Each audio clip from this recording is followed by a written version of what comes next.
Hey, business bestie. Welcome back to the Fertility Coaching Mastery Podcast. I'm your host, Dr. Kela Smith, a holistic doctor and a specialist in fertility and hormones. I'm the founder of the Hormone Puzzle Society and the Hormone Puzzle Society's Educational Institute. And today I want to talk about something that I believe is one of the most important skills that you can develop as you build a successful fertility coaching practice. And that is learning how to build trust. Now, I know trust isn't necessarily the sexiest business topic. It's not a new marketing strategy or an AI tool or a social media hack, but I've learned over the last 13 years of building my business and working with fertility patients and training fertility coaches, hosting podcasts and summits and certification programs, that people do business with people they trust. Not the person with the fanciest websites, not the person with the most followers, not even the person with the most certifications, although I do feel certification is important. They work with the person they trust the most, and that is especially true in the fertility space. When a woman reaches out to a fertility coach, she's often doing so during one of the most emotional, vulnerable, challenging seasons of her life. She may have been trying to conceive for months or even years. She may have experienced loss.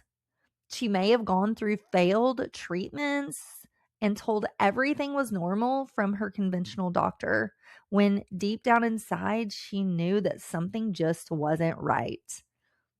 By the time she reaches you, she isn't looking for someone who can recite research studies to her. She's looking for someone who understands what she's going through and can help guide her forward. That's why trust matters so much. And the good news is, trust is something that every coach can build. The biggest myth about getting clients, and one of the biggest myths that I see aspiring fertility coaches believe, is that they need one more certification before they're ready. I hear it all the time. I need to learn a little bit more first. I need to take another course. I need more credentials. I need to know everything before I can help somebody.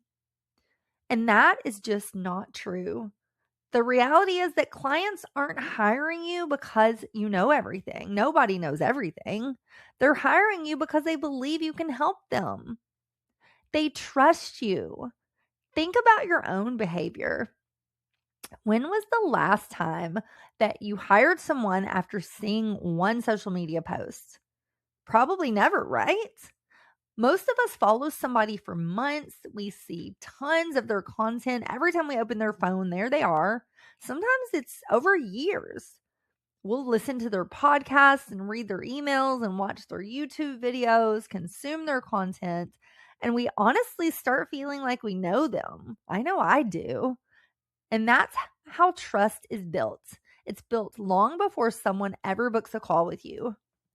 People need to know your story. And one thing that I think many coaches underestimate is the power of their own story, especially in the fertility space. If you've walked through infertility yourself, if you've worked in the infertility space, or if you just feel called to do this work, this matters. People connect with people that know that they can understand their journey. They want to know why you do this work. They want to know why you care. They want to know what makes you different. And for me, everything started with my own personal journey through infertility, being told I had unexplained infertility and that IVF was my only option because I was advanced maternal age at 36 years old. Still blows my mind to hear that. And this didn't sit well with me. I didn't want IVF to be my next step. I was just getting started. And so this led me to dig deeper. I started researching and learning, and eventually my journey led me to healing myself. I had 2 children. My last was born when I was 40. And that experience didn't just change my health, it changed the trajectory of my entire life. And when I share that story, people connect with it, not because it's just a story, not because it's special, but because they see part of themselves in that story. And that's what stories do. It creates a connection with your ideal clients, a connection that creates trust. And so stop trying to impress people. They want to connect with your real story and know that you've walked this walk too. And sometimes I see coaches too where they feel like they need to know everything. They need to prove themselves. They need to look like the smartest person in the room. They'll use complicated language. They'll overwhelm people with information. And what I've seen in my own practice is that people don't care how much you know until they know how much you care. And this is a quote that I've seen and I just love. And the most trusted practitioners that I've ever met are usually the ones that explain things in simple and a relatable way. They make people feel comfortable. They have good bedside manner. They make people feel heard and understood and seen. They allow safe questions. And that is what trust looks like. Consistency builds credibility. So let's really dive into consistency because this is also where coaches struggle. And I see this a lot. They'll like post for a week and then they disappear. They'll start a podcast and then they'll stop. They'll send one newsletter, they don't get any response, and then they don't send another for 2 months. And the problem is that trust is built through repetition. People need to see you. They need to hear from you. They need to learn from you over and over again. And this doesn't mean that you have to post 10 times a day and just live on social media. It just means that you need to be consistent. And one of the reasons podcasting has been such a powerful part of my business is because it allows people to spend time with me every week. I have been consistent with this podcast for the last 7 years. I've released 1 episode, sometimes 2 episodes a week. So people connect with me. They hear my voice. They hear my story and my philosophy. And over time, that builds trust. The same thing happens with my newsletters and my social media, and my videos and my master classes. If I'm nothing else, I am consistent, almost to a fault where I feel guilty if I'm not consistent. Some of the things you need to think about with being consistent is teach more than you sell. Education is king.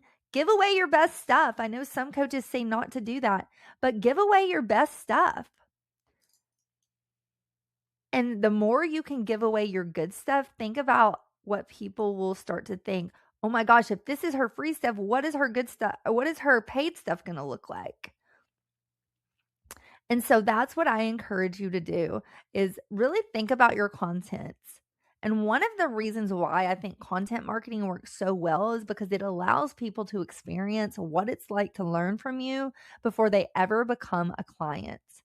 So every time you do things like a podcast episode, a newsletter, social media post, a live video, it's all building trust. Listen more than you talk. This one is huge. And honestly, it's one of the reasons fertility coaching is so powerful. Most women and couples, they just want to be seen and heard. They've been rushed through appointments. They've been often dismissed.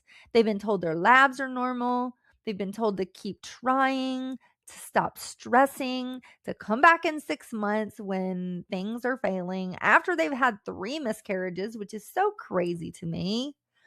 And sometimes the most healing thing that you can do as a coach is just listen and then get curious, ask questions, hold space for these wonderful women and couples. Again, make them feel seen and understood and heard. That's the power of listening. People remember how you make them feel, not what you say to them. And then trust also creates referrals because trust doesn't help you get clients. It helps you keep clients. It helps you get referrals. It helps you creates word of mouth. And when clients trust you, they tell their friends, they tell their family, they tell their support groups and their coworkers and their sisters and brothers. The strongest businesses are not built on ads. They're built on relationships. And relationships are built on trust. And what would I do if I were starting over? Well, if I was starting my fertility coaching business from scratch today, I would focus on one thing, and that would be serving people. And that is what I've done in my business and why I've been able to grow. But for you, I would recommend you start there. Stop worrying about your website and your logos and being perfect and knowing every single thing that you can know, but focus on consistently showing up and helping people. Share your story, educate people, give more than you ask, answer questions, create good content, host live, workshops and events, build relationships, because trust is the foundation of every successful fertility coaching practice.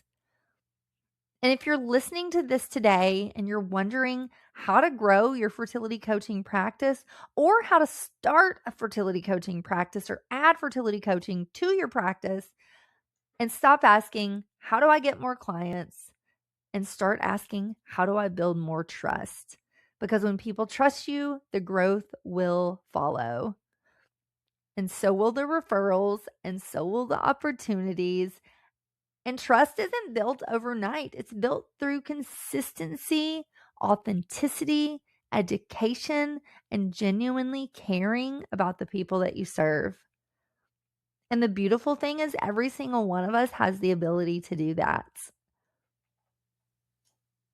So if you've been thinking about becoming a fertility coach, but you're not sure where to start, I would start by downloading my free fertility coach roadmap. You can do that at fertilitycoachingmastery.com. And inside this roadmap, I walk you through the exact steps to build a successful fertility coaching business and make a meaningful impact helping women and couples on their fertility journeys.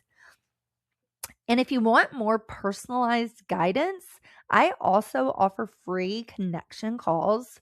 This is where we get on a Zoom call and I talk to you about your goals, your background, and whether fertility coaching could be the right next step for you or for someone on your team. And if eventually you decide that you want to become a certified fertility coach or add a certified fertility coach into your wellness practice, then we'll talk about that on our call too, what that would look like. Thank you for listening. And I am just so proud of you. I love every episode we have together. I love you so much. I hope you have an amazing week. And I'll see you back here next week for another episode of Fertility Coaching Mastery. Bye for now.